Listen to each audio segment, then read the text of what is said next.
Orang Wajo mengabadikan keberanian dan kesetiaan Arung Matoa Laten Rilai Tosengeng ketika dia dikabari oleh Sultan Hasanuddin bahwa Somba Opu telah jatuh, dan dengan begitu Wajo harus mengurus diri sendiri. Air mata Laten Rilai jatuh, lengan atasnya menegang begitu dia menekan gagang badiknya seraya berkata, "Ada 10.000 orang Wajo datang bersama saya ke sini, ke Makassar. Biarlah kami semua gugur sebelum goa direbut." L4 Tanpa Halaman, Section 23.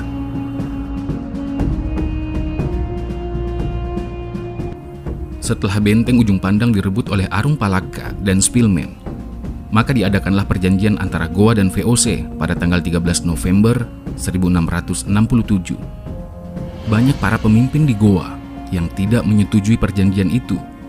Misalnya Mangkubumi Abdul Hamid Kareng Karunrung, I Manondori Kareng Tojeng Kareng Galesong, Kareng Bontomarannu, Panglima Angkatan Laut Goa yang pernah ditawan oleh VOC di Buton, Sultan Harun Ar-Rasyid Kareng Talo, Datuk Luwu Sultan Nazaruddin Daeng Matuju, Daeng Mangapa Saudara Raja Talo, dan Kareng Tulolo Saudara seayah Sultan Hasanuddin. Laten Rilai Tosengeng yang ikut mempertahankan benteng Somba Opu juga menentang perjanjian itu, serta memerintahkan sebagian anggota pasukannya untuk tinggal di luar benteng Somba Opu. Setelah benteng Ujung Pandang direbut oleh pasukan Arung Palaka dan Spilman pada tahun 1667, maka sebagian orang Wajo bergabung dengan pasukan I Manindori Kareng Tojeng Kareng Galesong dan pergi ke Jawa Timur untuk membantu Pangeran Trunojoyo. Serta ada pula yang bergabung pada pasukan I Tanrirawe Ri Ujung Kareng Bontomarannu, Panglima Angkatan Laut Goa yang pergi ke Jawa Barat untuk membantu Sultan Ageng Tirtayasa melawan Belanda.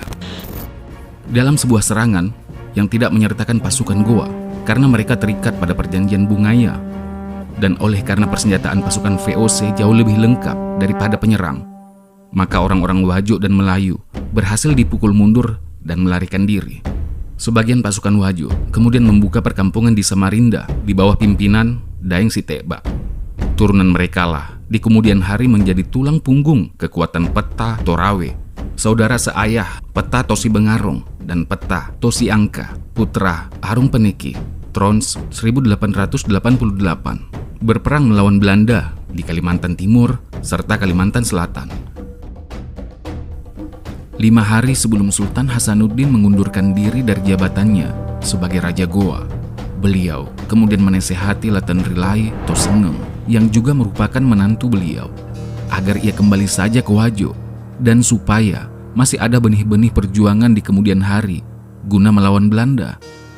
Lalu Laten Rilai Tosengeng kemudian meminta kepada Sultan Hasanuddin, barulah Wajo mau mengikuti perjanjian Bongaya kalau ia disabung 1 lawan 1, berduel dengan Laten Ritata Arung Palaka, dan ia kalah. Permintaan Laten Rilai Tosengeng kepada Sultan Hasanuddin bahwa ia akan bertempur terus sampai seluruh pasukannya mati semua. Pada saat berlangsungnya perjanjian Bongaya pada November 1667, 3 orang raja sekutu Sultan Hasanuddin, yaitu Raja Talo, Kareng Lengkese, dan Arung Matua Wajo yang masing-masing membawa serta ribuan pasukan, belum menyatakan diri kalah. Arung Matua Wajo, Laten Rilai Tosengeng, adalah salah satu raja sekutu dari kerajaan Goa yang menolak dengan keras terhadap diadakannya perjanjian Bongaya. Perjanjian itu merupakan suatu kekalahan total atau suatu tanda menyerah pada VOC Belanda, maka beliau tidak mau menandatangani naskah perjanjian tersebut. Maka berkatalah Arung Matua Wajo, Laten Rilai Tosengeng kepada Somba Goa, Sultan Hasanuddin, "Kalau laskar saya 10.000 orang banyaknya itu sudah habis atau tewas semuanya, barulah saya mau menyerah." Mendengar sikap tegas Arung Matua Wajo, Laten Rilai Tosengeng itu, Sultan Hasanuddin dengan amat terharu pun berkata, "Kembalilah ke Wajo dan carilah kebaikan buat negerimu. Usahakan agar kelak masih ada orang Wajo yang tinggal atau selamat untuk diambil selaku bibit pejuang-pejuang tangguh di kemudian hari. Dan dengan ini, saya nyatakan bahwa Goa berhutang 10.000 jiwa atau nyawa kepada Wajo." Dengan penuh kekecewaan dan tekad yang mendalam, maka kembalilah Laten Rilai Tosengeng ke kerajaan Wajo beserta pasukannya dengan meninggalkan 505 pasukan Wajo yang gugur di medan pertempuran melawan serangan VOC ketika menyerang benteng Sombaopu. Laten Rilai tak gentar sedikit pun ketika mendengar ucapan Mangkau Bone Laten Ritata Arupalaka setelah perjanjian Bongaya ditandatangani oleh Sultan Hasanuddin bahwa peperangan sudah berakhir Karaing. Akan tetapi, peperangan saya dengan keluargaku orang Wajo belum selesai. Adapun Laten Rilai Tosengeng setibanya di Tosora, ibu kota kerajaan Wajo, segera mengkonsolidasi ke dalam kekuatan yang ada. Ia membuat benteng-benteng sekeliling Tosora, serta siap siaga menunggu revenge atau serangan Spilman dan Laten Ritata Arumpalaka. Tidak berapa lama kemudian, apa yang telah pernah diucapkan oleh Arumpalaka sehabis menyaksikan perjanjian Bongaya kepada Sultan Hasanuddin akhirnya menjadi kenyataan. Tosora, ibu kota kerajaan Wajo, mulai dikepung dari segala penjuru selama 3 tahun oleh Spilman dan Arumpalaka, sehingga benar-benar melemahkan moral Laten Rilai Tosengeng.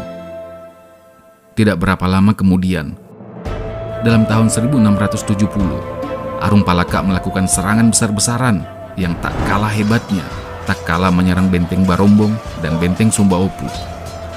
Pertempuran berlangsung dengan amat sengitnya. Tosora dibakar habis.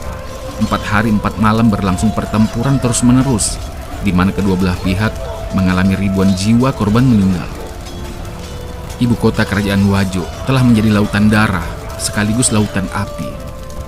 Tak dapat dilukiskan dengan kata-kata betapa mencekamnya pertempuran di Tosora pada masa itu. Menurut versi Lontara Sukuna Wajo, yang merupakan lontara sejarah resmi kerajaan Wajo, menjelaskan bahwa orang-orang Bone, Sopeng, Tanete, dan VOC secara diam-diam dapat masuk di dalam benteng Tosora pada malam hari karena dibantu oleh orang-orang Limpo tua.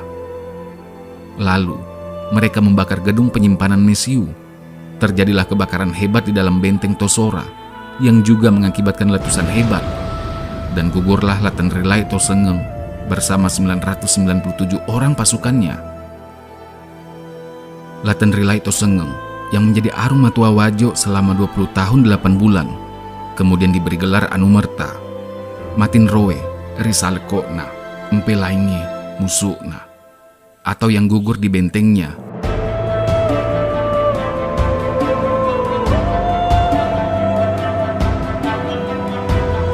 Makamnya di Tosora tidak memakai batu nisan sebagaimana biasanya.